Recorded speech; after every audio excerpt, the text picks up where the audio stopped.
देखिएगा पहला श्लोक, ठीक। नितराम नीचो अस्मीति त्वम खेदम कूप कदापि माँ कृथा अत्यंत सरस हृदयो यतः परेशान गुण ग्रहता आसी।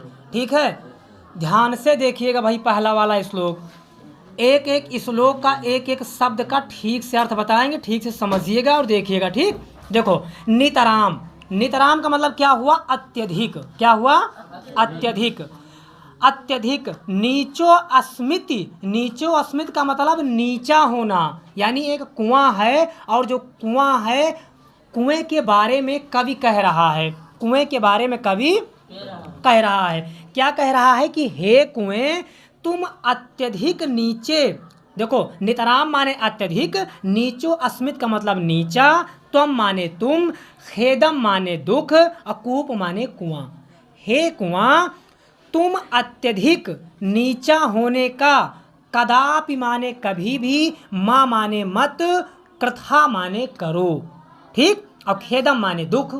हे कुएं तुम अत्यधिक नीचा होने का कभी भी दुख मत करो। अत्यंत सरस हृदयो यतः परेशान गुणग्रहिता असि। अत्यंत सरस हृदयो, क्योंकि तुम्हारा जो हृदय है वो बहुत ही सरस माने सरल है, और परेशान माने दूसरों का, गुण ग्रहितास माने गुणों को ग्रहण करने वाला है। तो इस पूरे का अर्थ यही हो जाएगा कि हे कुएं तुम, ठीक है भाई, तो इस पूरे का अर्थ यही हो जाएगा कि हे कुआं तुम अत्यधिक नीचा होने का दुख कभी भी मत करो, क्योंकि तुम बहुत ही सरल हृदय वाले हो और दूसरों के गुणों को ग्रहण करने वाले हो। दूसरा देखिए ध्यानपूर्वक, नीर क्षीर विवेके हंसालस्य त्वमेव तनुषे चेत विश्वासी अन्न धुनाय कुलव्रतम पारिष्यति का। देखिए नीर क्षीर विवेके, नीर का मतलब पानी और क्षीर का मतलब दूध। नीर और क्षीर यानी दूध और पानी के विवेक में हंसालस्य, हंसा का मतलब हंस, आलस्य का मतलब आलस, त्वमेव माने तुम ही, तनुसे चेत यानी यदि करोगे।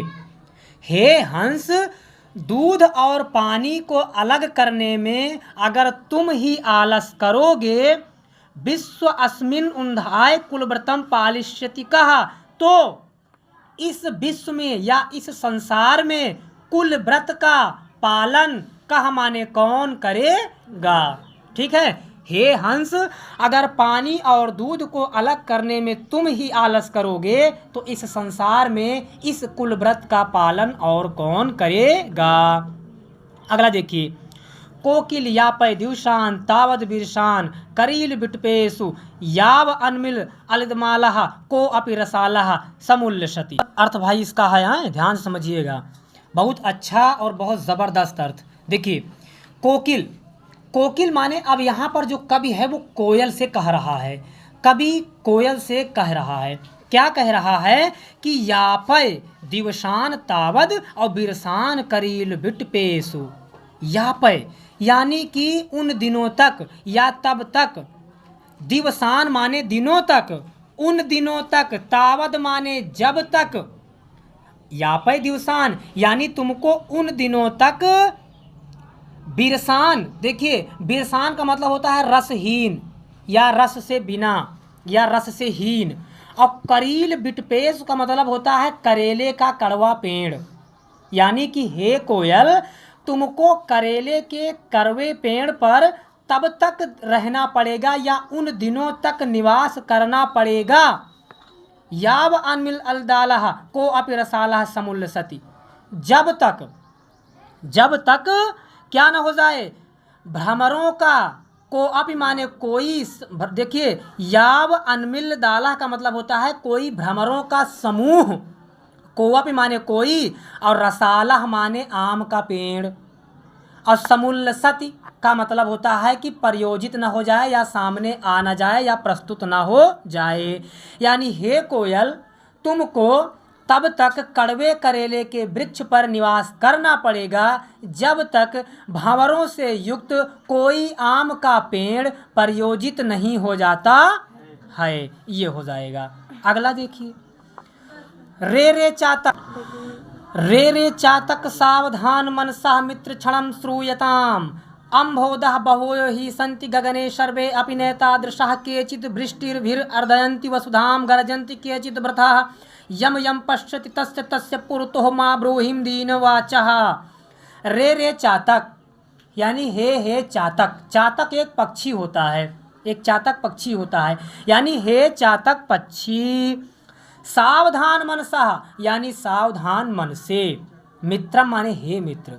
हे चातक मित्र तुम सावधान मन से। क्षणम माने क्षण भर, श्रोताम माने सुनो। हे चातक पक्षी तुम क्षण भर सावधान मन से सुनो। अम्भोदा, अम्भोदा का मतलब बादल। बहुओ माने बहुत से। संति माने हैं, बहुत से बादल हैं। कहाँ? गगने, गगने माने आकाश में। सर्वे अपि नैतादृशः लेकिन उन सभी में पानी नहीं है। हे चातक आकाश में बहुत सारे बादल हैं लेकिन उन सब में पानी नहीं है।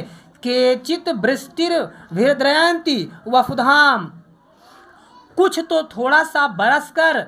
वृष्टिर्भिरर्दयन्ति का मतलब होता है भिगो देते हैं, और वसुधाम माने पृथ्वी को। कुछ तो बरस कर पृथ्वी को भिगो देते हैं। और गरजंत केचित वृथा, गरजंत माने गरजते हैं, केचित माने कुछ, और वृथा माने बेकार में। कुछ तो बेकार में ही गरजते हैं। इसलिए यम यम पश्यति तस्य तस्य पुरतो माँ ब्रूहि दीनम वचा। यम यम पश्यत जिस जिसको, पश्यत माने देखो, तस्य तस्य माने उससे, पुरतो माँ माने नहीं, और ब्रूहि माने बताओ, दीनम वाचा अपनी दीनता मतलब अपनी कमजोरी की बातें। इसलिए जिस जिसको देखो हर किसी से अपने मजबूरी या कमजोरी की बातें ना बताओ। कभी इस श्लोक के माध्यम से हमको संकेत देना चाहता है कि जो भी व्यक्ति आपको सामने मिल जाए, हर किसी से अपने दुख की बातें नहीं कही जाती। क्योंकि सत्यता तो ये है कि मनुष्य आपके दुखों की बातों को सुनता तो है, लेकिन आपके क्षण भर वहाँ से जाने के बाद वो आपका मजाक उड़ाता है। ठीक, तो कभी इसी बात को हमारे सामने प्रस्तुत करना चाह रहा है। अगला श्लोक ध्यानपूर्वक देखिएगा। ना वे ताड़नाथ तापनाथ बहिर्मध्ये, ना वे विक्रयात क्लिश्मानो अहमस्मि, सुवर्णस्य में मुख्य दुखम तदेकम, यतो मा जनः गुंजायः तोलयन्ति। देखिए अब यहाँ पर बात आती है सोने की। सोना, गोल्ड, यानी कि सोने वाला सोना नहीं, गोल्ड। देखिए ना वह ताड़नाथ, ना माने नहीं, वह माने वो। ताड़नाथ, ताड़नाथ मतलब होता है पीटना। सोना कह रहा है, कभी कह रहे हैं इस श्लोक में कि सोना कहता है ना वह ताड़नाथ, यानी कि ना मुझे पीटे जाने से। और तापनाद बहिर्मध्य, तापनाद का मतलब होता है तपाया जाना या जलाया जाना, और बहिर का मतलब होता है आग, मध्य माने बीच में। ना ही आग के बीच में तपाए या जलाए जाने से। यानी सोना कहता है ना मुझे पीटे जाने से और ना मुझे आग के बीच में जलाए जाने से। ना वै विक्रयात क्लियश्मानो अहमस्मि, ना वै विक्रयात, विक्रयात का मतलब होता है बेचना, और ना ही बेचे जाने पर मुझे कोई दुख होता है। सुवर्णस्य में मुख्य दुखम तदेकम, सोना कहता है कि मुझे एक ही दुख है, मुझे एक ही दुख है। यतो माँ जना, यतो माने कि जो, माँ माने जना माने लोग, गुंजया तोलयंती, जो मुझे लोग गुच्ची से, एक तोलने वाला होता है गुच्ची जिसको कहते हैं, जो कि मुझे लोग गुच्ची से तोलते हैं। यानी सोना कहता है मुझे पीटे जाने पर दुख नहीं है, मुझे आग के बीच जलाए जाने पर दुख नहीं है, मुझे बेचे जाने पर दुख नहीं है, लेकिन मुझे सिर्फ और सिर्फ एक ही दुख है कि जो लोग मुझे गुच्ची से तोलते हैं। ये दुख अपना सोना बता रहा है। लास्ट वाला बहुत ही मज़ेदार है और बहुत सारी सीख आपको देकर जाएगा, बहुत ही ध्यान से समझिएगा। देखिए, रात्रिर्गमिष्यति भविष्य सुप्रभातम, भास्वानुदेष्यति हसिष्यति पंकजालिः, इत्थं विचिन्तयति कोशगतेः दुईरेफे, हा हंत हंत नलिनीं गज्ज उज्जहारः। यहाँ पर देखिए होता क्या है कि एक भंवरा होता है और एक कमल का फूल होता है। इन दोनों के बीच में देखिए क्या होता है कि एक भंवरा होता है जाकर के कमल के बीच में बैठ जाता है रात में, और होता सुबह, और होता क्या है कि जब रात हो जाती है वो कमल अपने आप हो जाता है बंद, और जब बंद हो जाता है तो वो भंवरा भी उसी के अंदर हो जाता है बंद। और जो बंद हो जाता है तो उसी के अंदर बैठे बैठे भंवरा देखिए क्या सोच रहा है। इसीलिए कवि हमको इस श्लोक के माध्यम से ये बताना चाहता है कि हमको कभी भी बड़े बड़े सपने पहले से ही नहीं सजाने चाहिए। देखिए कवि कहता है कि रात्रिर्गमिष्यति, भंवरा क्या सोच रहा है, रात्रिर्गमिष्यति यानी कि रात जाएगी, भविष्यति सुप्रभातम, भविष्यति माने आएगा, सु माने सुंदर, प्रभातम माने सवेरा, रात्रि जाएगी और सुंदर सवेरा आएगा। भास्वानुदेश्यति, भास्व भैया कहा गया है भानु अर्थात सूर्य देव को, उदेश्यति माने उदय होंगे, सूर्य उदय होंगे। हसिष्यति, यहाँ पर हंसना का मतलब खिलना। और पंकजाली, पंक मतलब होता है कीचड़, और पंकजाली माने कमल, यानी कीचड़ कहाँ उगता है, कमल, वो कमल कहाँ उगता है, कीचड़ में। ठीक, यानी कि सूर्य उदय होगा और कमल खिलेंगे। इत्थत विचिंतयति कोशगते द्विरेफे, इत्थंत माने ऐसा, विचिंतयत माने विचार कर रहा था, भंवरा ऐसा विचार कर रहा था।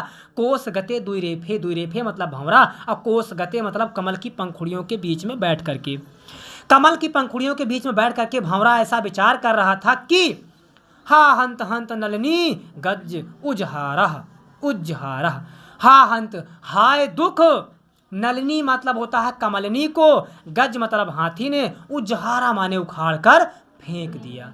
ऐसा वो सोच ही रहा था कि एक हाथी आया और उसने उस कमलनी को ही उखाड़ कर फेंक दिया जिस कमलनी के अंदर वो भंवरा बैठा था। तो कमलनी उखाड़ कर फेंक दिया तो अब कमलनी खिलेगी ही नहीं, तो भंवरा निकल ही नहीं पाएगा, मतलब कमलनी भी सूख गई और भंवरा भी मर गया उसी के अंदर। अर्थात इस पूरे का अर्थ यही है कि रात जाएगी, सुंदर सवेरा आएगा, सूर्य उदय होगा, कमल खिलेंगे, ऐसा विचार भंवरा कमल के बीच में बैठ करके कर रहा था कि एक हाथी आया, उसने कमलनी को उखाड़ कर ही फेंक दिया। बात समझ में आई? तो बस यही था इस पूरे चैप्टर का अर्थ।